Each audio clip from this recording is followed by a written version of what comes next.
minasyaitonir rajim.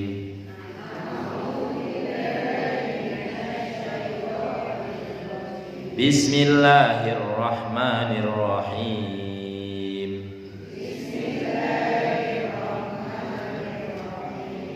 La yadurrukum illa adza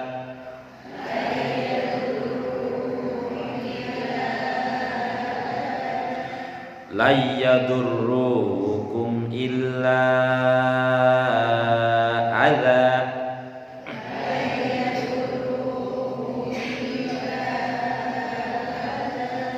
Tanda wakofen apa? Qaf lam. Niki masalah waqaf tidak memang mungkin masalah khilafiyah. Nek teng kitab kula shad lah al waslu aula. Nek qaf lam al waqfu aula, lebih bagus berhenti. Enggak masalah. Wa iyyuqatilukum yuwallukumul adbar thumma la yunsarun.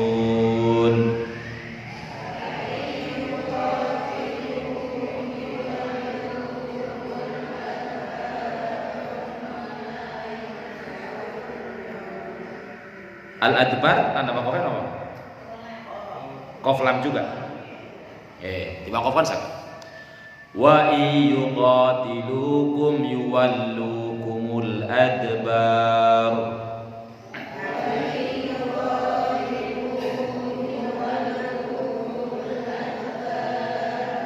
Thumma la yunsarun.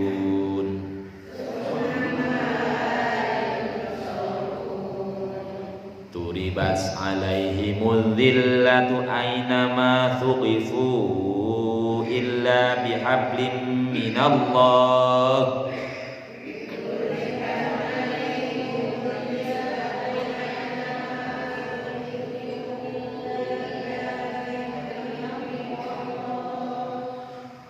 Turibas alaihimul dhillatu aynama thuqifu illa bihablim minallah.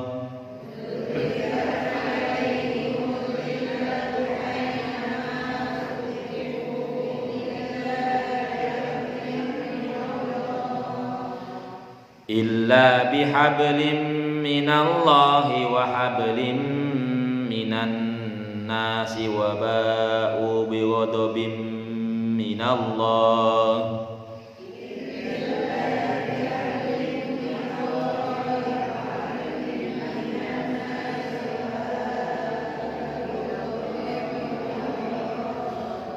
Illa bihablim minallahi wa hablim minan nasi wa ba'u bighadabim minallah.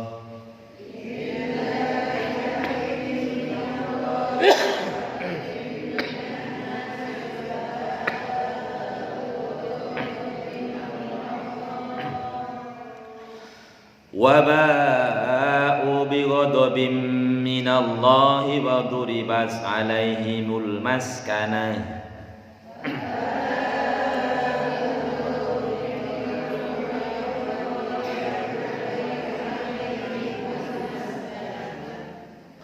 Wa ba'u bighadabim minallahi wa duribat alaihimul maskanah.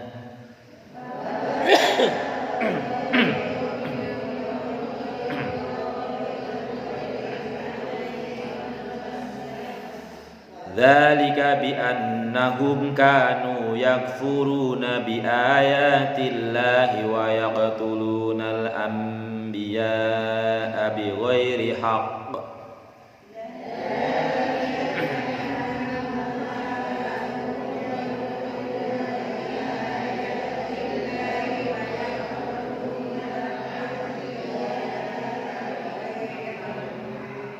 Qala khubra. Dzalika bi annahum kanu yakfuruna bi ayatillahi wa yaqtulunal anbiya'a bighairi haqq.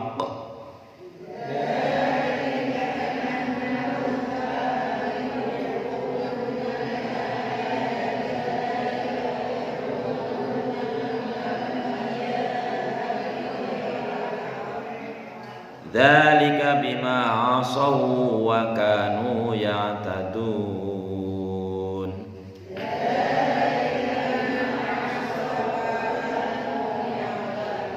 Shadaqallahul azim. Nah, ini ayat berbicara sebagian tentang ahlu kitab. La yadurrukum illa adza. Mereka para ahli kitab itu tidak akan membahayakan kalian kecuali ya sedikit semuaan celaan. Jadi kalau dalam ayat lain Allah mengabarkan kepada kita, la tajidanna asyaddan nasi adawatin ladina amanu al-yahud wal ladina asyraku. Jadi seluruh dunia orang-orang yang paling dahsyat, paling keras dalam memusuhi orang beriman itu orang Yahudi sama orang-orang musyrik. Maka kita lihat sampai kiamat itu memang sudah nas ketentuan Allah. Orang-orang Yahudi itu yang sekarang diwakili oleh Israel. Wah, itu luar biasa ganasnya. Masya Allah, orang sholat kok ditendang, ditembak, luar biasa. Tapi bagi orang-orang Islam nggak takut, karena kita juga semuanya punya keyakinan kalau memang belum waktunya mati, ya tidak akan mati. Maka ayat itu mengatakan orang-orang Yahudi, orang musyrik itu dalam musimat orang Islam luar biasa. Sebaliknya kalau orang-orang yang Nasrani itu lemah lembut dengan cara diberi uang, diberi pekerjaan, diberi sembako itu. Jadi dalam suatu ayat kalau katakan seperti itu.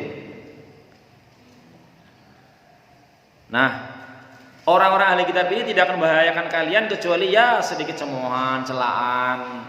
Misalnya ada yang mungkin mengolok-olok Nabi Muhammad ya dengan menggambarkan bahwa bikin karikatur Nabi Muhammad bojo nakal, apa terus kalau bocah cilik, jenengane orang benci ya. Namanya orang tidak suka ya sing dideleng sing elek-elek tok mesti itu. Ini kategorinya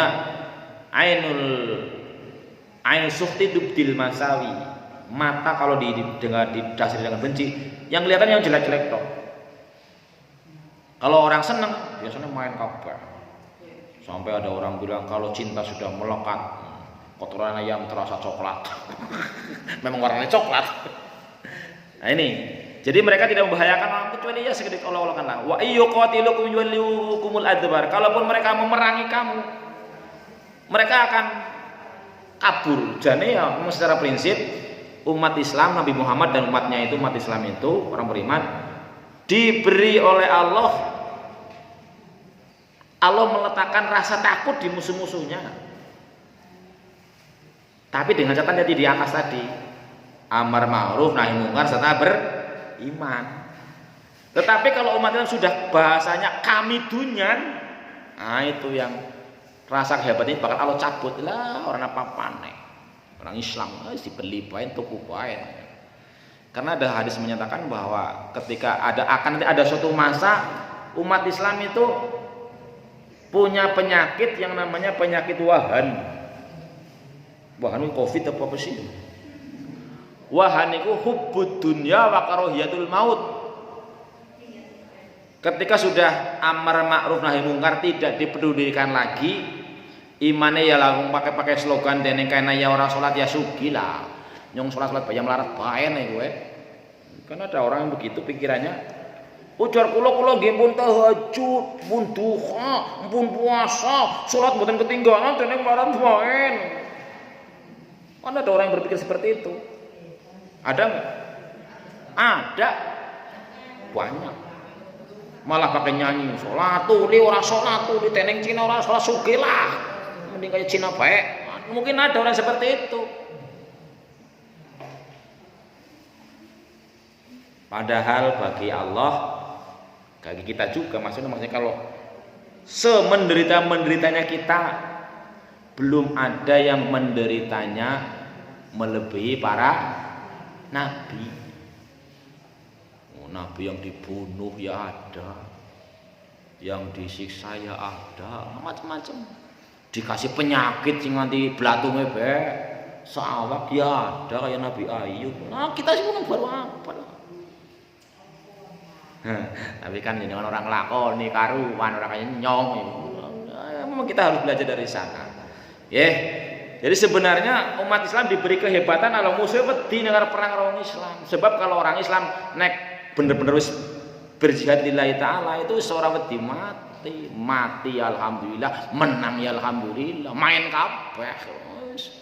Makanya kan kalau sekarang cerita perang Israel dan Palestina itu udah selesai belum perangnya? Belum, nanti sampai kiamat.